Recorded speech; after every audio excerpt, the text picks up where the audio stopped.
Kaab ibn Asad was the chief of the Qurayza, a Jewish tribe that lived in Medina until 627. A tribesman, Al-Zabir ibn Bata, claimed that his face was like a Chinese mirror, in which the girls of the tribe could see themselves, presumably meaning that Kaab had a youthful and innocent appearance. The Battle of Bua. In 617 the pagan tribes of Medina, the Khazraj and the Aws, were in conflict.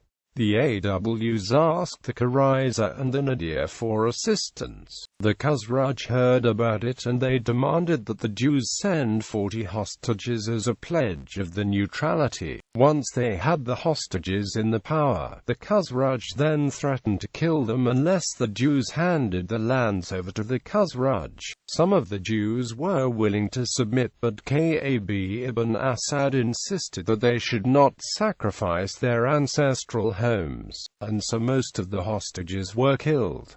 As a result, the Qurayza and the Nadir really did ally themselves with the Aws. This led to the Battle of Bua, in which the Aws narrowly defeated the Khazraj.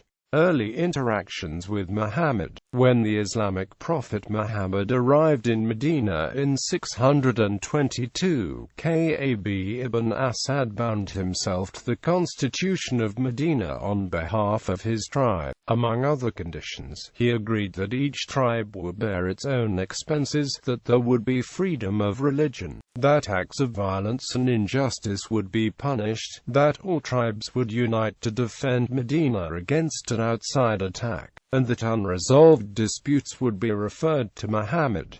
Shortly afterwards, the Qurayza did in fact refer a legal case to Muhammad. Kaab apparently used this as an opportunity to test Muhammad's claim to be a prophet. He reminded Muhammad that he was a rabbi and leader among his people, who would be sure to follow his example if he became a Muslim. He therefore offered to recognize Muhammad's prophethood if he would settle the case in favor of the Qurayza. A man who accepted this bribe would presumably betray himself as a false prophet. However, Muhammad did not fall into the trap. He announced the revelation, "If thou judgest, judge in equity, for Allah loveth those who deal fairly."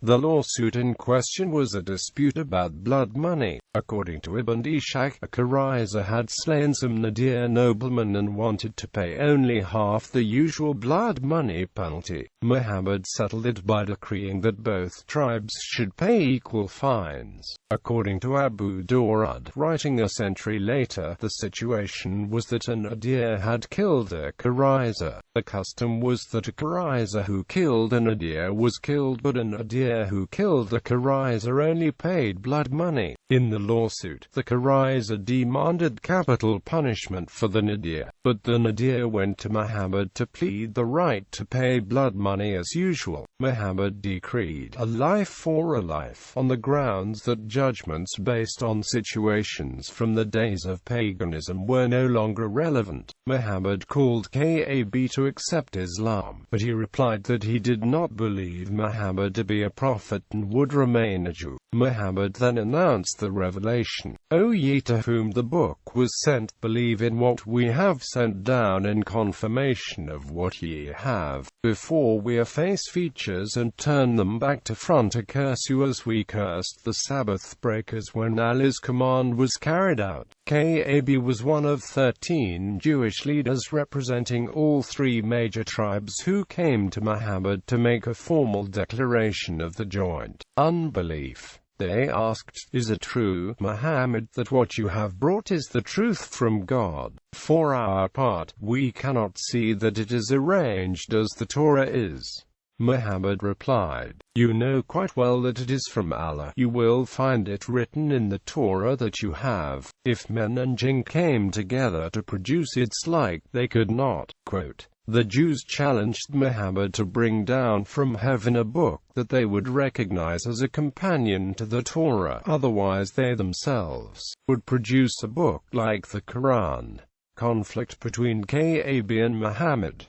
From 624 Muhammad distanced himself from the Jews. In February the Qibla was changed from Jerusalem to Mecca. Quran, Surah 2. In April he expelled the Jewish Kanaka tribe from Medina. In September he instructed the Muslims to kill every Jew whom you can overpower, which the Jews must have perceived as a breach of the constitution of Medina. Kaab went with Huyay ibn Akhtab, the chief of the Nadir tribe, to ask Muhammad for an explanation. Muhammad advised them that if anyone spoke evil of him, swords will be unsheathed again. Quote, the Jews agreed to a new contract, which was deposited with Ali. The terms of the contract have not survived, but Muhammad probably withdrew the instruction for Muslims to attack Jews. A year later, Muhammad besieged the Qurayza fortress, demanding a new treaty. Kaab agreed to it immediately. The exact terms of this new treaty are unclear, but future events suggest it was a pledge of neutrality should Muhammad attack a third party. The next day, Kaab received a message from the Khazraj, advising him that Muhammad was attacking the Nadir quarter and that they should all go to the relief of the friends. Kaab replied that he had a treaty with Muhammad. No man of the Qurayza tribe shall break his compact as long as I am alive. Quote, without his support, the Khazraj were also deterred from interfering. The outcome was that the unrelieved Nadir surrendered to Muhammad and were banished from Medina. The Battle of the Trench. In April 627, a confederacy of Arab tribes attacked Medina, led by the chief of Mecca, Abu Sufyan, and the exiled Huyay ibn Akhtab. The stated goal was to destroy Muhammad. They had an army of 10,000 and could easily have overpowered the Muslims if only they could enter the city. However, the Muslims had built a wide ditch around Medina, so the only possible point of entry was through the Qurayza fortresses. Huyay therefore came to visit Kaab to ask him to open his door and admit the invading army to Medina. According to Ibn Ishaq, when Kaab heard of Huyay's coming, he shut the door of his fort in his face, and when asked permission to enter, refused to see him, saying that he was a man of ill omen and that he himself was in treaty with Muhammad and did not intend to go back on his word because he had always found him loyal and faithful. Huyay kept on wheedling Kaab until at last he gave way. Thus Kaab broke his promise and cut loose from the bond that was between him and the apostle. A Muslim spy discovered Kaab's intentions and managed to persuade him that the Confederates were about to lift the siege and abandon him to Muhammad. Kaab therefore asked the Confederates for hostages as a pledge of good faith, but the same informant also told the Confederates that Kaab was insincere and would abuse any hostages. When the Confederates refused to send hostages, Kaab refused to open his door for them. Abu Sufyan complained, in a list of various difficulties for his army, the Qurayza tribe have broken the word to us and we have not received what we wanted from them. Be off, for I am going. Quote, the Confederates then lifted the siege. The siege of the Qurayza quarter. The next day Muhammad brought his army to besiege the Qurayza stronghold. The siege lasted 25 days. When it became clear that the Qurayza could not hold out much longer, Kaab offered his people 3 alternative ways out of the predicament: to embrace Islam, and consequently their life, wealth, women and children would be in full security, but reminded them that they would be against the beliefs, to kill their children and women and then challenge Muhammad and his followers to the sword to either kill the Muslims or be killed, or as a third possibility to take Muhammad and his people by surprise on Saturday, a day mutually understood to witness no fighting. None of those alternatives appealed them, so the chief angrily turned to them saying, "You have never been decisive in decision-making since you were born."